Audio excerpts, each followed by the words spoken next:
फिरोजाबाद में सोमवार को भारतीय जनता पार्टी द्वारा विकसित भारत गारंटी फॉर रोजगार एंड आजीविका मिशन ग्रामीण जी के तहत एक महत्वपूर्ण प्रेस वार्ता का आयोजन किया गया। इस अवसर पर पहुंचे उत्तर प्रदेश सरकार के उच्च शिक्षा मंत्री योगेंद्र उपाध्याय ने नए कानून की बारीकियों पर प्रकाश डालते हुए इसे ग्रामीण भारत के लिए गेम चेंजर बताया।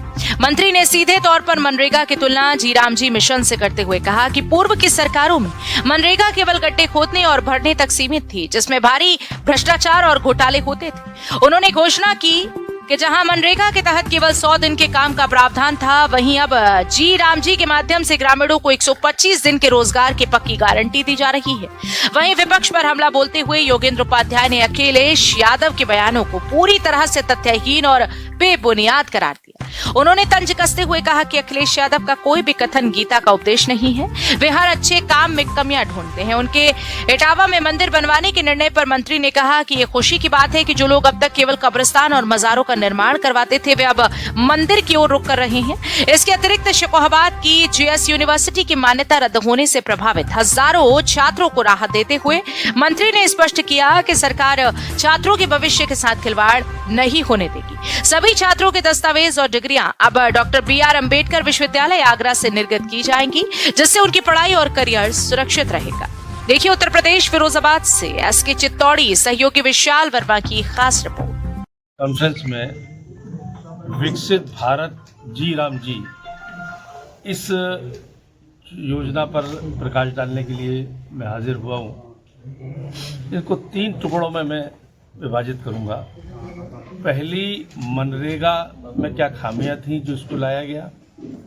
दूसरा बिंदु होगा कि क्या महत्व है इसका, और तीसरा, विरोध क्यों कर रहे हैं अनावश्यक।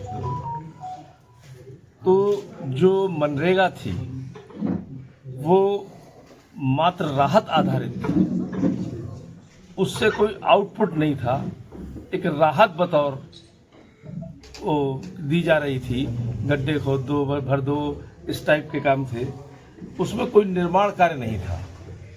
बिखरा हुआ उद्देश्य, बिखरी हुई व्यवस्था, कोई मकसद नहीं, बस राहत दे दी जाए इस विषय पर। दूसरा, उसमें निगरानी की कोई प्रभावी व्यवस्था नहीं थी, मानव निगरानी थी।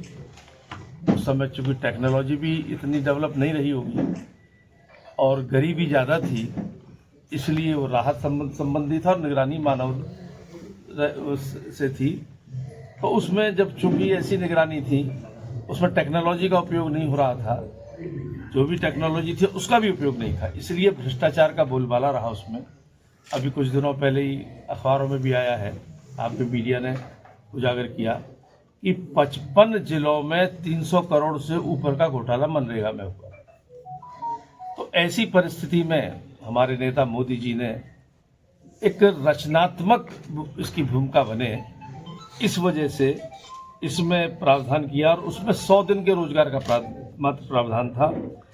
परिवार की आय में वृद्धि की निश्चितता नहीं थी, गांव के विकास का कोई ब्लूप्रिंट नहीं था और उसमें राष्ट्रीय विकास का कोई योगदान नहीं था।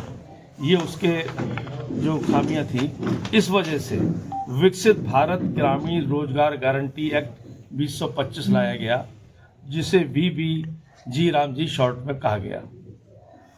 योजना के अनुकूल आज वातावरण भी है कि भारत परिवर्तन के दौर से गुजर रहा है, एक आर्थिक शक्ति बन चुका है विश्व में 4थे नंबर की, और सैन्य और आर्थिक शक्ति मिलाकर 3रे नंबर की विश्व की शक्ति बन चुका है भारत। तो उसके समग्र विकास मॉडल के आधार पर जी जैसे पहले था राहत के आधारित था, ये समग्र विकास मॉडल के आधारित है जी। इसमें प्रत्येक गांव में 125 दिन रोजगार की गारंटी है। वहाँ रोजगार का प्रावधान था, यहाँ रोजगार की गारंटी है। 60 दिन जो बुआई कटाई के होते हैं खेतों में, उनको इससे उस समय ये काम स्थगित रहेगा, जिससे कि वो ग्रामीण के लोग अपना भी काम कर सकें और गांव में आवास, शौचालय, पेयजल की व्यवस्था, विकास कार्यों को इससे जोड़ा जाएगा, जिससे कि परिसंपत्तियां भी उसमें गांव में मिलेंगी। और जब ये सब होगा तो निश्चित रूप से विकास से जुड़ा ये योजना हो। और इसका एक वैधानिक ढांचा तैयार करने के लिए ये एक्ट लाया गया। इस